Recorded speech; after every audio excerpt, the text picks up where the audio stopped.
Hello, welcome back to your copywriting destination with me, Sarah Talbert.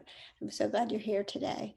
We are going to be talking about welcome email sequences. Did you know that an average open rate of a welcome sequence email is 58%? That is way more than anything you put out on social media, your website. You're unlikely to get that amount of views in a Facebook ad.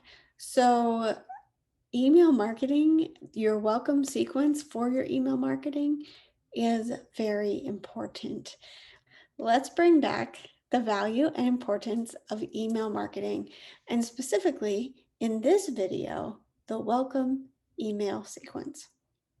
A welcome email sequence is a series of emails that people receive after they opt in for your free offer. Go back to what is email marketing if you want to hear more about that.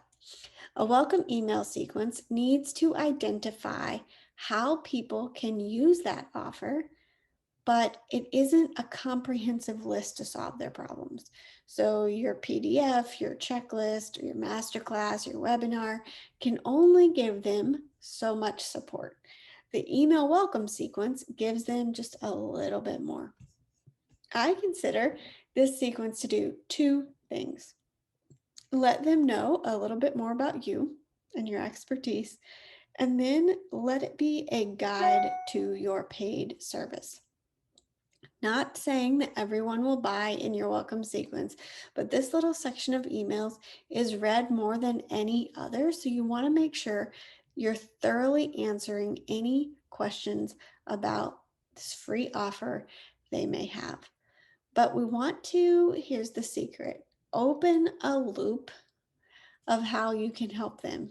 Okay.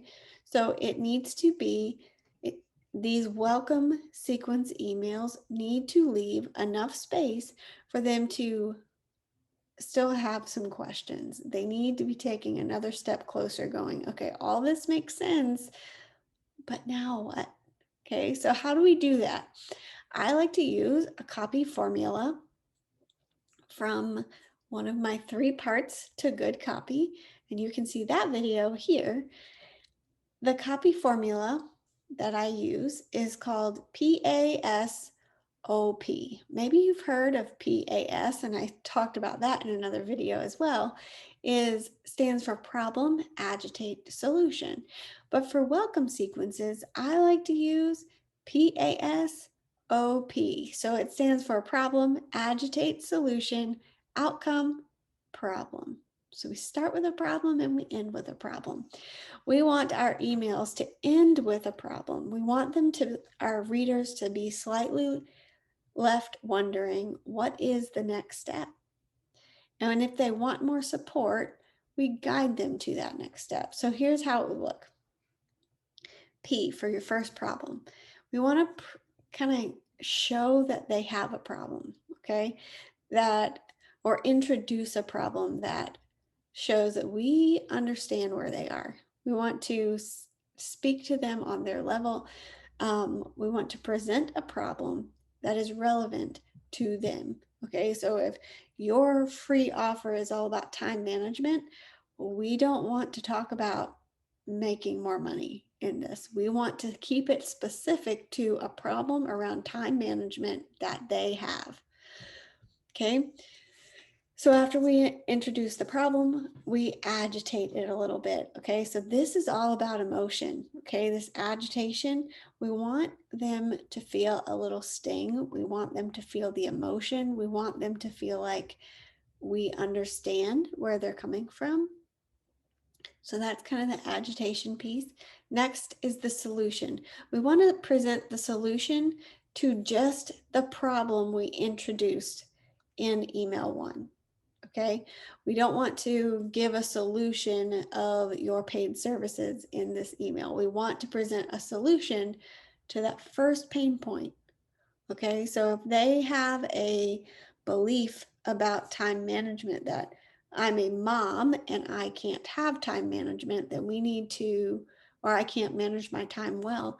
We need to give a solution to that. And maybe it's mindset, maybe it's not about the time, maybe it's about something else. So we want to give a solution to that one problem we have addressed in this first email. So next we have PAS and then OMP. But the O is for outcome. So we want to show a positive outcome from using this solution you've just given. Okay, so this can be data, it can be a case study, it can be a testimonial. And so this kind of gives them proof outside of what you've been saying. So you've been saying this, and then here's added proof. Okay, sometimes here I can put in a blog post that you have even written to show even more facts and information. Um, to prove that this solution to their time management problems has actually been solved. Other people like them have solved this problem. Okay, so PASO, and then we don't want to leave it with a testimonial. Okay, we want to open up another loop and call it maybe problem number 2.